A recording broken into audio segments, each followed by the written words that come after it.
Two different topics happening in gaming we got to tackle today, starting with the Game Awards getting their official Game of the Year nominations. There are plenty of games on this list. Two of them stick out as my 2023 favorite games so far, so I really want to go over some of the more controversial decisions of the inclusion of select games within the nominations, really what to expect from the event as a whole, and then also where I think which game will walk away with that coveted Game of the Year award, which really doesn't mean anything, but it's worth having a big conversation around. And then story number two has to deal with a brand new Nintendo presentation that has been confirmed for tomorrow and some already leaked games that will be there, and it will be a spoiler warning because this leaker is not somebody that we might see be accurate, but rather somebody that we have now a long track record of leaking everything accurately ahead of any kind of Nintendo Direct presentation. And I want to get on the same page with exactly what to expect from this, so make sure you like, subscribe, and turn on your bell notification if you're new here to join Sunbro Nation. And with that, we're first hopping in to the Game Awards 2023. This is Jeff Keighley's big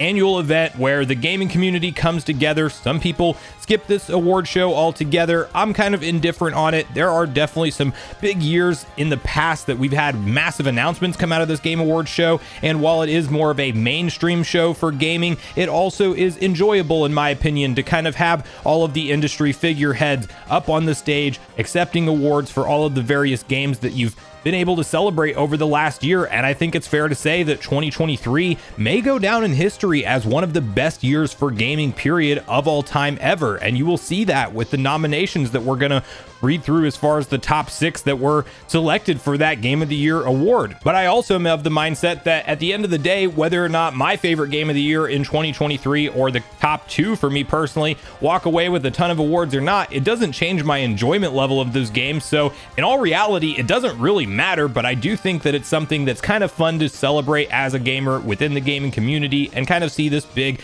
giant showcase. I will be live streaming it here on the channel, so make sure you come back on December 7th if you'd like to watch it with me. And we will start by going through the games that have been officially nominated for the big award, which is the one that will close the show, which is none other than Game of the Year, and that starts with Alan Wake 2. I wish I had a chance to play through this myself. I am a fan of Alan Wake 1, although I have limited hands-on time with it. I do think that from everything I've seen showcased with the gameplay and the story direction, it seems like fans love this game, and that's really saying something when there was such a cult classic with Alan Wake 1, and I can definitely see why this one made it into the list of Game of the Year, but I have limited amounts to say on it because again, I did not play it myself. Next up, we have Baldur's Gate 3. This is another game I have not played yet, but I will tell you that the online reaction around it, and even some personal friends that I have that are knee deep in this game, like hundreds of hours in, have given it rave reviews. It is really something that kind of shocked the gaming world when it dropped. One, it's an old school return to form in the fact that it's a content complete game with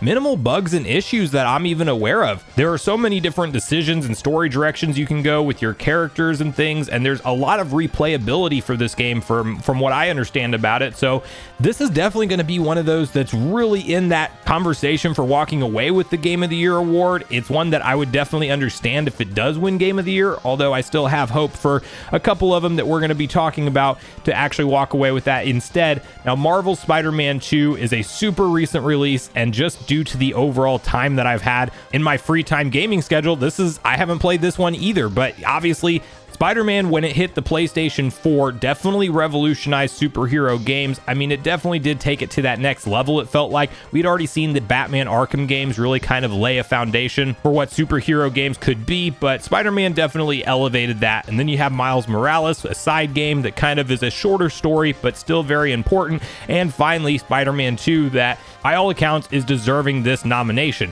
Now, a very big controversial one, I think you could say, and I agree with it, is Resident Evil 4, because this is, of course, a remake of Resident Evil 4 that is a timeless classic. Nobody's arguing that, from the GameCube, PS2, and Xbox era, but does a remake that sticks really to the same core formula of the original game deserve to be in that Game of the Year conversation over games like Starfield that, while many have had different takes around Starfield online, it was a massive undertaking for Bethesda, and it's missing from this this list. So we don't really have any first-party Microsoft games to actually talk about here, and Resident Evil 4 did slide into that conversation for Game of the Year. I don't think it's going to walk away with the award ultimately, but it's definitely one that I've seen a lot of strong opinions about online being included. So let me know how you feel about that personally with the remake situation. Then the two games that I can quite honestly say have been my personal Game of the Years. I mean, they're very neck and neck, but for different reasons, different levels of enjoyment. We first have Super Mario Bros. Wonder, which I just wrapped up my 100% run with. I cannot stress to people enough that if you have any kind of enjoyment for 2D platformers, that classic style gameplay that's been around since the 80s that we all know and love, this elevates that to a truly unprecedented level. And it was fun for me to actually go through and collect all the purple coins, go through every special world stage, which, oh my gosh, the last couple of those, I mean, the amount of deaths that I had before I finally had the perfect run to get through them, it was incredible in terms of difficulty. And while you could argue that the whole game as a whole is not that difficult, I think it was incredible for 2D platforming. You just don't think that it can be as creative as it was, and somehow Nintendo pulled that off. And then of course you have the big, my personal 2023 Game of the Year, and ultimately the game that I do think will walk away with the award, which is none other than Zelda Tears of the Kingdom.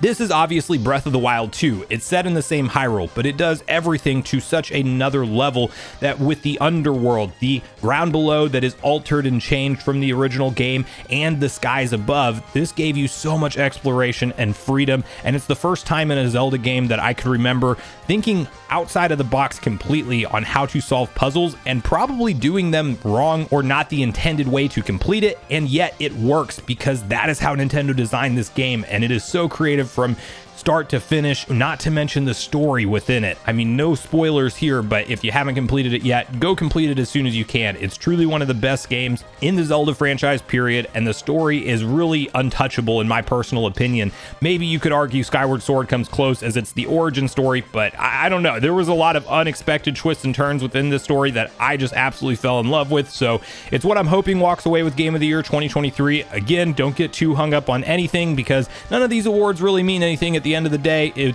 in terms of your personal enjoyment on whether or not you like a game or not, but it is going to be fun to celebrate together as fans. So let me know in the comments down below which game you think will walk away with the award, and if you agree with the nominations or if you definitely think there are some big missing gaps in games that should have been included on this list that are not there today.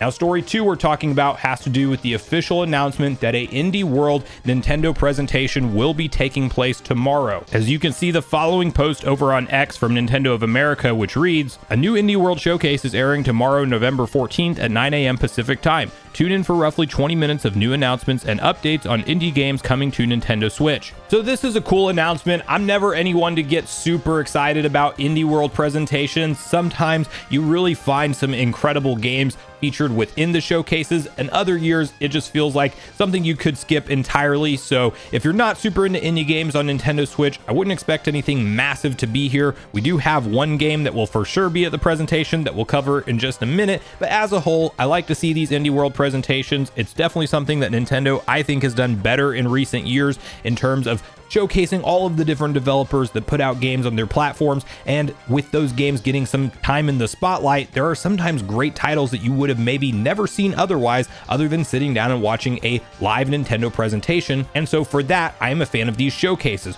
One thing in terms of getting on the same page with the expectations to have around this event is that it is all indie games. Don't go around thinking that we're going to see any kind of Mario, Zelda, Metroid type of update at any kind of event like this. You will be disappointed if you have any level of any major Nintendo franchise that's first party showing up here, because it's just not going to happen. The one big question mark of a game that may or may not be here, and I have a feeling it won't be, because I think the leaker that we're going to be talking about in a second would have revealed it if it was going to be here, but that is none other than Hollow Knight Silksong that we've all been waiting for years and years at this point. It seems like it's a game that, while it will ultimately likely be a masterpiece after its release, it is definitely taking a long time to get it up to snuff and get it ready for retail release, as we've had numerous delays around this game, and fans, I think, at this point in time are really ready just to get that finalized release date. Show us a launch trailer and let's go and let's be able to play it, but I don't think it'll be here. But it would be an excellent show closer if somehow it does slide into the presentation.